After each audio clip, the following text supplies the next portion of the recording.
Alors, le cheval d'attelage, détecter son potentiel sportif, c'est le sujet de ce soir. C'est un sujet très important parce que il va rythmer la carrière d'un cheval et bien évidemment du meneur. C'est voilà, je pense que c'est un sujet sur lequel on doit s'arrêter, prendre du temps parce que ça va être très impactant sur la suite. Euh, alors, hop, voilà, le sommaire de ce soir. On va avoir trois temps. Un premier temps qui va traiter sur l'analyse distanciée du sport attelage, quelles sont les problématiques, en quoi il est extrêmement important de connaître le sport dans lequel on va faire fonctionner notre cheval et faut être assez clair, je dirais, sur cette analyse. Un deuxième temps où on sera sur les qualités recherchées chez le cheval d'attelage athlète, parce que aujourd'hui dans le sport, on peut bien parler d'un athlète parce que ce sera le cas tout au long de sa vie sportive. Et puis un troisième temps, c'est choisir son cheval d'attelage, la nécessité d'avoir des indicateurs afin de mieux choisir, même si de toute façon hein, le risque, je dirais, de ne pas être, je dirais, à 100% de réussite, il est réel. On est sur du vivant et ce sera malheureusement une réalité. Alors sur l'analyse distanciée, eh bien, on va avoir trois temps. Les enjeux de l'activité sport attelage. Quels sont-ils? En quoi ces enjeux-là vont impacter le choix que l'on va faire sur notre cheval? Les similitudes avec le concours complet, parce qu'on va se rendre compte que finalement, sans doute, cette activité de concours complet d'équitation a des vraies similitudes avec notre pratique à nous attelés, et puis en quoi ces similitudes vont se rejoindre aussi sur ce choix. Et puis un dernier point sur cette analyse distanciée, c'est où trouver son futur cheval de sport parce que on se rend bien compte que c'est pas si facile que ça et essayer d'avoir des indicateurs pour choisir au mieux et trouver au mieux ce cheval. Sur les enjeux, eh bien, il va falloir trouver un cheval de sport. Et je l'ai mis volontairement, vous voyez les trois thèmes, hein, trouver un cheval de sport attelé et préparer le futur attelage. Je l'ai bien mis dans cet ordre-là parce que je trouve que c'est une priorité que l'on doit mettre sur cette activité du sport attelage. C'est que avant tout, je dirais qu'avant d'avoir un cheval attelé, il faut que ce soit un cheval de sport qui soit attelé. Mais cette notion du cheval de sport, elle est très importante parce qu'on va demander à ce cheval-là de très bien dresser. On va lui demander d'aller très vite sur le marathon et de très très bien récupérer sur cette maniabilité. Euh, Deuxième enjeu important, c'est l'athlète. C'est-à-dire que très souvent, il y a des gens qui vont bien évidemment aller chercher un cheval qui est déjà attelé. Donc là, si on a la chance que ce soit un cheval de sport attelé, ça va être super. Si on a fait le choix d'abord de trouver l'athlète et puis de le mettre à la voiture, ce deuxième temps de mise à la voiture est très important et il faudra s'y arrêter, prendre du temps, vérifier bien évidemment que ça va bien se passer. Hein. S'il est nécessaire je dirais, si on peut parler du débourrage attelé, hein, ça prend à peu près 3 semaines sur un débourrage moyen. S'il est nécessaire de passer plus de temps, il faudra le faire. Hein. Un cheval que vous connaissez peut-être, qui est donc Camillo, c'est un cheval qu'on a mis à la voiture vraiment en beaucoup de temps. Ça s'est pas fait en 3 semaines. Et puis après, sur les enjeux de cette activité-là, bah, ça va être de le préparer. C'est-à-dire que cet athlète, il va falloir le préparer pour qu'il soit je dirais au mieux sur les 3 épreuves qu'il va courir, qu'il soit dans les meilleures dispositions en respectant son intégrité physique et puis bien évidemment son intégrité mentale. Sur les similitudes avec le concours complet, bah, je dirais que bien évidemment, ça commence déjà par le format des épreuves. On a 3 tests. Un test de dressage qui est assimilé au dressage en concours complet, une épreuve de marathon où là c'est un peu le cross pour le concours complet, et ça va nécessiter de vraies qualités pour le cheval, et puis une dernière épreuve qui est la maniabilité, le CSO pour le concours complet, où sur cette maniabilité, eh bien, il va falloir qu'on ait un cheval qui récupère extrêmement bien, qui soit précis, qui répondent je dirais, comme s'il n'avait pas fait le marathon la veille aux commandes du meneur. Donc, on se rend bien compte que ce cheval-là, va falloir qu'il soit polyvalent. Et ça, cette polyvalence-là, c'est vraiment l'enjeu autant du concours complet que de l'activité attelage. J'ai voulu vous mettre courageux parce que pour moi, l'épreuve qui est un petit peu phare sur ce cheval d'attelage, ça va être son courage parce que l'épreuve de marathon, qu'elle soit à 1, à 2 ou à 4, peu importe, va nécessiter énormément de courage de la part de ce cheval, le fait de contribuer à cet effort-là, qui pour lui physiquement et mentalement peut être très dur. Il va falloir, bien évidemment, après cette épreuve, sa capacité de récupération, parce que si on a envie qu'il soit, je dirais, très disponible le lendemain, il va falloir qu'il récupère bien. Alors qu'il récupère bien, c'est autant dans la tête que sur ses tissus, parce que physiquement, il va falloir qu'il soit apte le lendemain à aller courir une épreuve de maniabilité. Euh, En fait, on se rend compte quand on lit un peu toutes ces similitudes avec le cocon complet, on se rend compte que le cheval, il va falloir qu'il ait des qualités assez antagonistes, parce que sur le dressage, on va lui demander d'être très sage, d'être très appliqué, de ne pas être trop soumis à l'environnement, parce que sur le carré, ça va être comme ça. Le lendemain, on va lui demander d'aller très vite, d'être très réactif, d'être endurant. Et puis, 2 jours après le dressage, on va lui demander à nouveau d'associer les qualités en étant très sage, parce que il va falloir qu'il soit très réceptif à nos demandes, et en même temps, il va falloir qu'il soit encore très réactif comme il l'était dans nos obstacles de marathon. Et là, on se rend bien compte que c'est difficile pour ce cheval-là. Euh, alors, où trouver son futur cheval d'attelage de sport? Alors, pour moi, il y a une vraie problématique sur le marché français, parce que on trouve un cheval d'attelage de sport, et non pas, je dirais, on trouve un cheval de sport attelé. Si je devais mettre un ordre, je dirais que c'est un peu celui-là. Euh, Aujourd'hui, l'activité d'attelage n'a pas encore, je dirais, les vertus que pourrait avoir le concours complet, en tout cas sur les disciplines olympiques. Donc, sur le marché français, il est difficile d'aller trouver un cheval, parce que quand on s'adresse aux professionnels du monde de l'équitation, ils sont plutôt enclins à nous sortir un cheval de trait, et pas forcément un cheval de sport, alors que les chevaux que l'on cherche, c'est vraiment des chevaux sur le concours complet. La difficulté de cette recherche-là sur le marché français, c'est une méconnaissance, bien évidemment, des gens qui vendent ces chevaux de sport de l'activité attelage.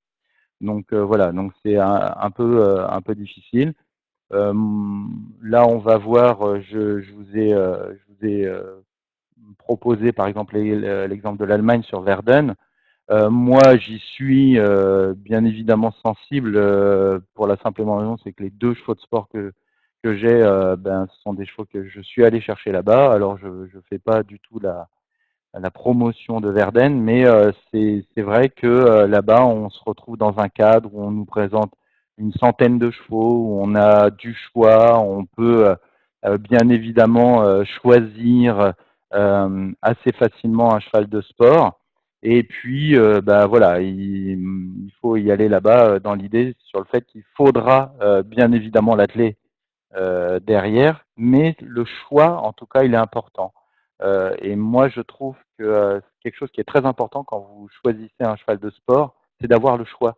C'est-à-dire que de ne pas s'arrêter sur les 5 premiers chevaux que l'on a vus, mais une quantité plus importante. Je vous donne l'exemple de Verden. Verden, vous voyez 100 chevaux dans une journée. 100 chevaux dans une journée, ça aguerrit forcément votre œil. Alors sur les qualités du cheval athlète, bah là je vais laisser parler Sébastien Goyonex. Donc je vais vous passer une vidéo. Donc Sébastien que vous devez connaître peut-être pour certains, c'est un écuyer du cadre noir de Saumur et qui est la personne avec qui moi je travaille les chevaux d'attelage et avec qui on travaille beaucoup sur le transfert. Donc je vous laisse écouter ce qu'il dit. C'est assez intéressant puisque lui il a une vision d'équitant. Euh, voilà.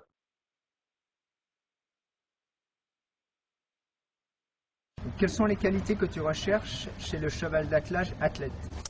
Alors le cheval d'attelage, pour le test principal de cette discipline qui est le marathon, sera surtout très courageux, assez brave, assez tolérant, parce que la difficulté des obstacles fait qu'il va devoir vraiment prendre sur lui et faire preuve vraiment de bonne volonté et de courage.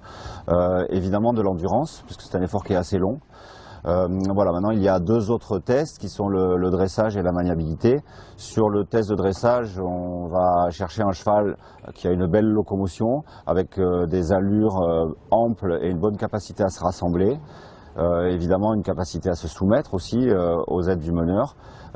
Sur la maniabilité, comme son nom l'indique, il faudra que le cheval soit très maniable et que le meneur puisse le diriger avec beaucoup de précision pour passer dans des endroits très étroits, sur un tracé difficile en fonction des niveaux.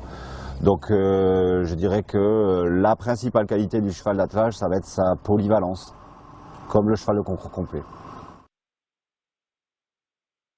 Voilà, donc ça c'était donc Sébastien sur les qualités qui rejoint pas mal ce que je vous disais au préalable.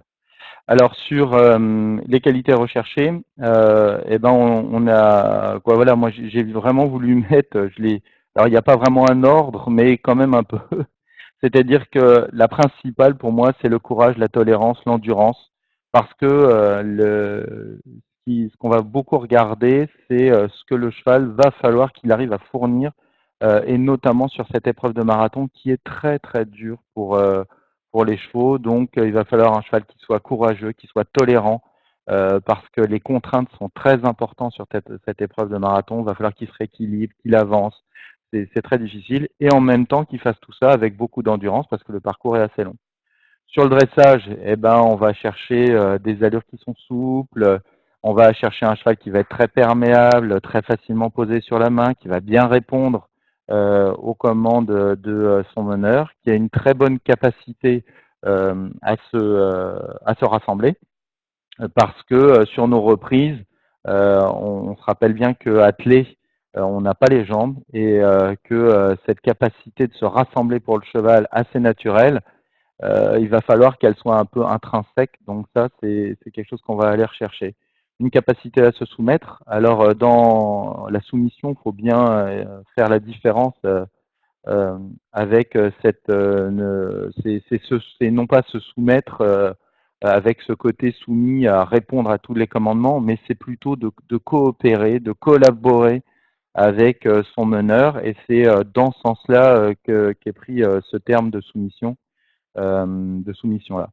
Et puis sur la dernière épreuve, eh ben voilà, on revient sur ces notions où le cheval, il va falloir qu'il soit très maniable. Aujourd'hui, les maniabilités, elles sont de plus en plus techniques. Donc, cette notion de manœuvrabilité, elle est très importante. Il va falloir des chevaux qui soient capables de se rééquilibrer, de reproduire un effort de poussée très important derrière pour revenir sur un équilibre, pour changer à droite, à gauche, très rapidement. Il va falloir qu'en plus de ça, d'arriver à le faire, il faut absolument qu'il soit très précis, puisque dans les cônes, on n'a quand même pas énormément de place. Et puis une très très grosse capacité de récupération pour le cheval.